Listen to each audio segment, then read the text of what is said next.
Sunday service ended, Pamela walked into her garage and stopped cold. The red snap-on toolbox was gone. Mom, it was rusted junk. I took it to the scrapyard. They paid me $40, cash. $40? For your father's tools? The ones he used every day for 50 years? It was just a rusty old box. You never even opened it. That rusted box held every job your father ever did. Every part he ever made. Which scrap yard, Justin? Tell me now. Henderson's, out on Route 9, but it's probably crushed by now. Pamela did not answer. She turned, walked through the empty garage, and got into her car. The engine caught, and she pulled out of the driveway, heading toward Henderson's scrapyard. At the yard gate, a sign read Henderson's Scrapyard. Pamela turned in, gravel pinging against the undercarriage. She pushed open the office door. A man in a worn jacket looked up from a cluttered desk. Mrs. Hendricks, is that you, after all these years? Mr. Raymond, my son brought a red toolbox this morning. Please tell me you still have it. That box. I couldn't crush it. Not after I saw the name etched inside. Joseph Hendricks. You knew my husband? How? 40 years. He brought a tool once on a dare. I never guessed its purpose, but those hands. I'd know them anywhere. When I opened that box this morning, I saw them again, 7 pieces. I couldn't let them get crushed. Show me. Right now. Raymond nodded and led her to the far end of the yard, where the red toolbox sat on a wooden pallet, untouched. Raymond knelt, flipped the latches, and lifted the lid of the red snap-on box. Inside, beneath a tray of common wrenches, a thick foam insert held 7 shapes. What are those? He never showed me this layer. Prototypes. Your husband machined these by hand. Look at the finish. He lifted out one piece, a slender cylinder no longer than a pen, gleaming under the pale sun. Joseph made this. His hands touched this exact metal. Years ago, he walked in with one just like this, laughing, said it was a bet he'd won. He never told me what they were for. Defense work, he hinted. Top secret. He kept secrets even from me. But why did you save them? Because the man who made them was worth more than $40 of scrap. I want to pay you for saving it. Name your price. Number. Joseph would have done the same for me. Just take it home. He helped her lift the heavy box into the trunk of her car. The lid stayed shut on those 7 secrets. Dusk was falling as Pamela drove home, the seat beside her empty where Joseph used to sit. In the garage, she set the toolbox back on its worn spot. The oil stains still marked the concrete. Her hand drifted to the workbench, to the old leather journal Joseph always wrote in. She opened it under the yellow overhead light, searching for any mention of the prototypes. Here, a page dated 1982.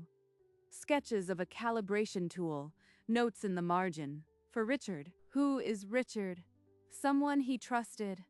Someone who might know what these are worth. She closed the journal, her mind already on the call she would make in the morning. Morning light found her at the kitchen table, dialing a number from Joseph's old address book. Richard Hayes. This is Pamela Hendricks. You knew my husband, Joseph. Mrs. Hendricks, I'd know that voice anywhere. Joseph spoke of you every day. I found something he made. Prototypes. I need someone who understands his work. By noon, she stood in Hayes's office at Pratt & Whitney, the red toolbox open on the conference table. This is a mil-spec calibration gauge. I saw specs for these once, in a restricted file. Joseph machined these. The tolerances are impossible. This alone could still be used in F-35 tooling. Mrs. Hendricks, I need to appraise these. This goes beyond anything we've ever bought or sold. Give me a few days. I'll call some people, but these are not junk. They're national treasures, almost. Pamela left the prototypes in his care, trusting the chain of loyalty Joseph had forged over a lifetime. The appraisal arrived by courier, the figure typed in bold, at the bottom of the page. $340,000, Mrs. Hendricks. And the Smithsonian just called me. They want the set. A Dr. Vasquez will be in touch. This could quadruple in cultural value. The Smithsonian? Joseph's tools in a museum? He would never have believed it. 2 days later, she stood in a marble gallery as Dr. Elena Vasquez examined the prototypes with visible reverence. We can offer $580,000 for the full set. They would anchor our industrial history collection. 580,000. I don't know what to say. Take your time, Mrs. Hendricks. But these deserve to be seen by the world. She left the museum with the offer letter in her handbag, the weight of it pulling at her shoulder. The decision wasn't just about money. It was about Joseph's name, his legacy, and what she wanted him to be remembered for. That evening, the front door swung open without a knock. Justin stood in the entryway, red-faced and breathing hard. The tools were worth $500,000 and you hid it from me. How did you even find out about the appraisal, Justin? Doesn't matter. I took it to the yard. I handled it. That money is half mine. You sold your father's life's work for $40. You had your chance. That's not fair, Mom. I made a mistake, but I still deserve something. Deserve? You are going to let it be crushed. Raymond saved it, not you. Then I'll make this public. I'll tell the museum you stole those tools from me. Do whatever you must. But you will not touch 1 cent of Joseph's legacy. Justin's jaw clenched. He shoved the paper into his pocket and back toward the door. The house fell silent after the door slammed. Pamela stood alone in the living room, the weight of Justin's threat pressing down. $500,000, he said. But what would Joseph have done with such a discovery? She drove to the cemetery as dusk crept over the headstones, the car's heater barely warming the chill inside her. Joseph, what do I do? Our son wants the money, but these tools were never about money for you. They were your life's work. Your hands, your precision, your name. Should that name be hidden in a bank account, or should it be seen? She left the cemetery without an answer and found herself at the church, the doors always open this time of evening.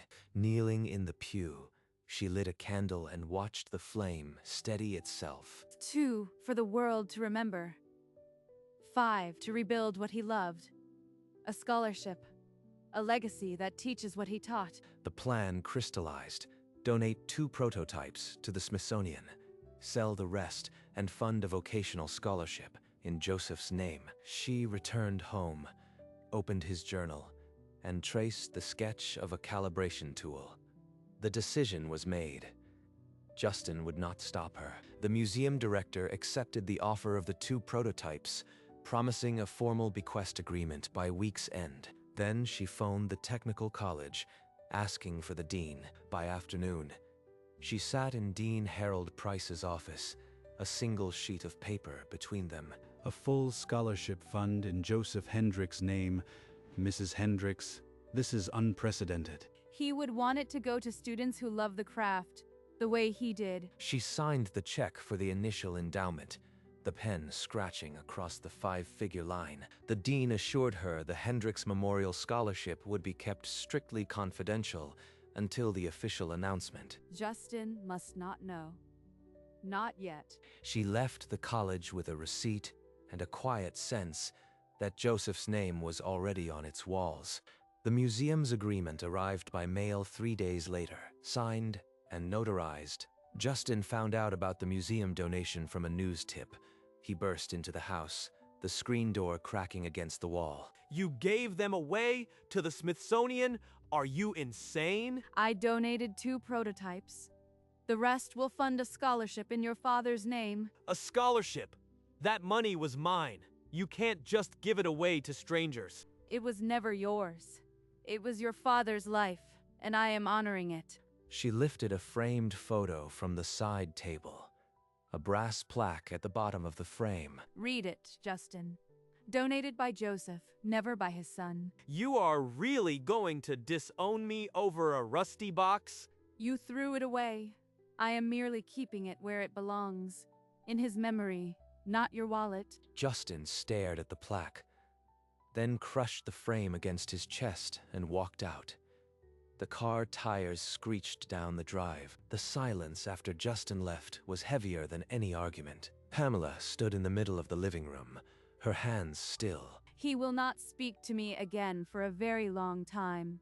Perhaps never. Over the next week, she finalized the transaction with the museum and the college by phone and email. The prototypes are ready. Please arrange the secure shipment. The wire transfer to the technical college cleared on a Thursday morning. The scholarship fund was now active. Joseph's name on a scholarship plaque. That is worth more than any check to Justin. When the museum couriers came, they handled the prototypes like artifacts. Pamela stood in the garage, watching. Goodbye. You will be seen by millions now. The garage felt quieter than before, even with the red toolbox still in its spot. Peace is knowing you did the right thing, even when it costs you the most. A month slipped by. Justin did not call, did not visit. Pamela returned to her Sunday church routine, planting petunias along the walkway. The church garden thrives whether people are watching or not. So will I. She drove to Henderson's scrap yard, bringing a thermos of coffee. Raymond was weighing a load when she parked. You look lighter, Pamela. Got your son out of your system? Something like that. He chose his path. I chose Joseph's. Raymond nodded, pouring them both a cup. They sat on the tailgate and watched the sun fall over the metal piles. You ever regret it? Not giving him some cash to keep the peace? Every day I miss my son, but I never once regretted honoring my husband. She looked out over the yard, the same one where she had reclaimed her husband's legacy, and felt the weight of both loss and purpose. One day he may understand, or not. Either way, I did what was right. 2 weeks after the quiet donation, the story broke. Local widow's gift stuns Smithsonian. The headline read, Pamela's phone rang. A reporter from the county paper wanted a comment. You can write about Joseph, but my son's name stays out of it. That is my only condition. If Justin reads this, it will only salt the wound. The article ran that Sunday, a full page with the red toolbox and Joseph's name in bold. Justin pulled the paper from his doorstep. The image stopped him cold. Donated by Joseph, never by his son. She put it in the paper for everyone to see. He wanted to rip it apart, to call and demand, but his hands just shook. He read the article 3 times, each pass etching the words deeper. The paper lay on his table for a week. He did not call. The Smithsonian invited Pamela for the private opening. She arrived early, the marble halls quiet before the crowds. Inside the glass case, the 2 prototypes gleamed. A plaque read, designed and hand-machined by Joseph Hendricks. They're not just tools. They are his hands, still working. Dr. Vasquez appeared beside her, her voice low with respect. Mrs. Hendricks, your husband's work will inspire generations of engineers. That's all he ever wanted, for his craft to mean something beyond himself. She stood alone for a long while after the director left, tracing the edge of the glass with her finger. If Justin could see this, would it matter? Or would he just see a price tag? She left the museum as evening lights flickered on, her step lighter than it had been in months. Peace is not the absence of pain. It is the presence of purpose. The Hendricks Memorial Scholarship Ceremony took place in the machine shop, the scent of oil and metal lingering. It is my honor to introduce Pamela Hendricks. Her generosity has built a bridge from this shop to the future. Pamela stepped to the podium, her ox-blood coat bright against the gray machinery. My husband Joseph believed that a person is what they build. This scholarship is for those who build with their hands and their hearts. Some things we make, we never get to see their full purpose. Trust that the work matters, even when it feels invisible. At the back of the shop, Justin stood in the doorway, his face half-shadowed. He had not been invited. Every word felt like a stone thrown at him. Invisible work. he had thrown that work away. Thank you for letting Joseph's name live and where it matters most. The room applauded. Justin turned and walked out before anyone could see the tears on his face. Pamela shook the dean's hand, unaware that her son had just been 10 feet away. Autumn turned the campus gold. Each week, Pamela walked the machine shop floor, watching the scholarship students. 2 of them, wearing Hendrix scholarship badges, were grinding a calibration fixture. You are using the same technique my husband taught. He would have enjoyed watching you work. 16 students so far, Mrs. Hendricks. Your husband's name is on every mill, every lathe in this shop. That's all I wanted. For him to still be part of the making, even now. She left the shop and sat on a bench under the oaks, the old toolbox still in her mind. Justin hasn't called. Not in months. But these students call me Mrs. Hendricks like it means something. I miss him, but I refuse to let his silence steal this. She stood, brushed the leaf from her coat, and headed back to the parking lot, the noise of the shop receding. 1 year of silence. Maybe that is just the price of a legacy. On the anniversary of Joseph's death, Pamela drove to the cemetery alone, carrying a small bundle of chrysanthemums. She knelt by the headstone, tracing his name with her fingertip, the granite cold beneath the pale sun. Joseph, the scholarship has 16 students now. They speak of you like you taught them yourself. He would have been gruff and proud in equal measure. Footsteps crunched on the gravel behind her. Raymond, cap in hand, stopped a respectful distance away. Thought you might like company today. 40 years since I met that man, and I still owe him. He never kept score, Raymond. You know that. No, but I do.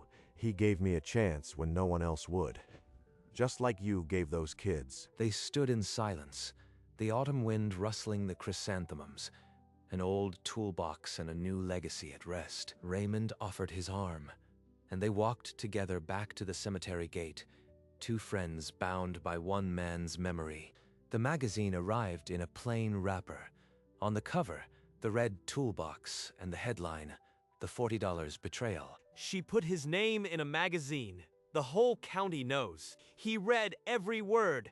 The scholarship, the museum, the $40, public now. He sat at the kitchen table, the article spread before him. Then he pulled out a sheet of paper.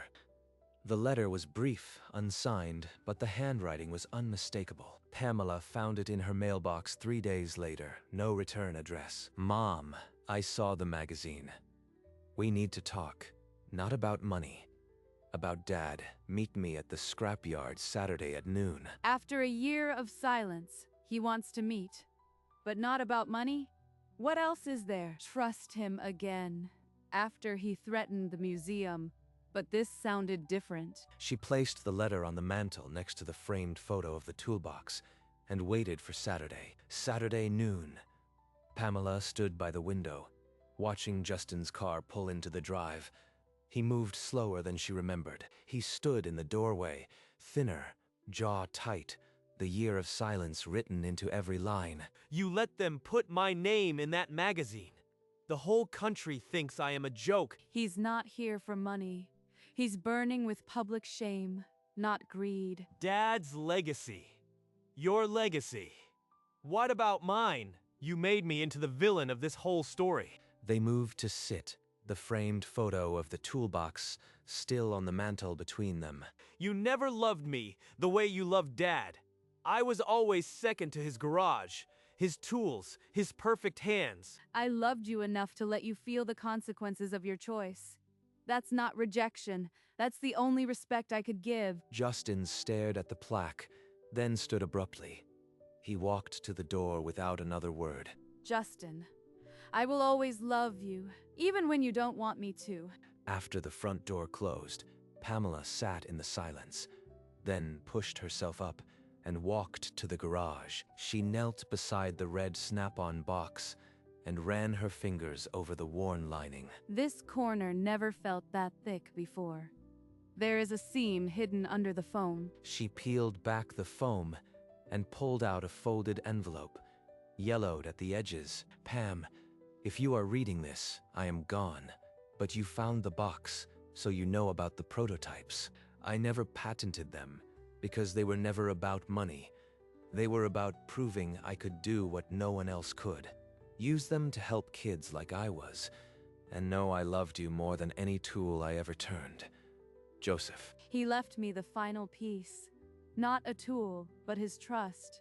He knew I would finish this. That week, she called the technical college and directed the last of the sale proceeds, every cent, into the scholarship. Then she sat in the quiet garage, Joseph's letter on her knee, the oil stain beneath her, and let the piece settle. Christmas came each year, and with it, a card from Justin. No letter inside, just a signature. But it was there. She added it to the mantle, next to the framed photo of the red toolbox. Donated by Joseph, never by his son. The Hendricks Scholarship was now in its 5th year, sending machinists into the world with Joseph's name on their diplomas. Pamela still visited the shop, though she moved slower now, her oxblood coat a familiar sight to every new class. One afternoon, a young woman in coveralls pressed a small metal piece into her hand. I made this for you, Mrs. Hendricks. Thank you, dear. Put your name on it. That's what Joseph would have said. At dusk, she returned home, the garage door open, the red toolbox catching the last light. She didn't turn on the lights. She just sat on the old stool and listened to the quiet. Outside, the world kept moving. Inside, there was only the oil stain and the memory of hands that shaped metal into meaning. In the kitchen, the Christmas card from Justin waited on the mantel. A small thing, but enough. A late autumn afternoon found Pamela walking along the campus path, the machine shop humming behind wide windows. Through the glass, a dozen students bent over lathes, the Hendricks Scholarship banner strung above their heads. A brass plaque on the wall caught the golden light. Joseph Hendricks Memorial Scholarship, founded by his beloved wife, Pamela. One of the students looked up, recognized the older woman by the glass, and lifted a gloved hand in greeting. Joseph, you would have loved this room. Every pair of hands here is carrying your name forward. She didn't go in. She just watched, then turned and continued down the path, the workshop noise receding. The sun slipped behind the campus oaks, striping the walkway with amber light. At the end of the path, she paused, looked back once at the glowing workshop, and smiled. Joseph Hendricks, master machinist, once nearly crushed for $40, now teaching generations. Pamela looped her arm through her handbag and walked toward home, where the red toolbox waited in the garage.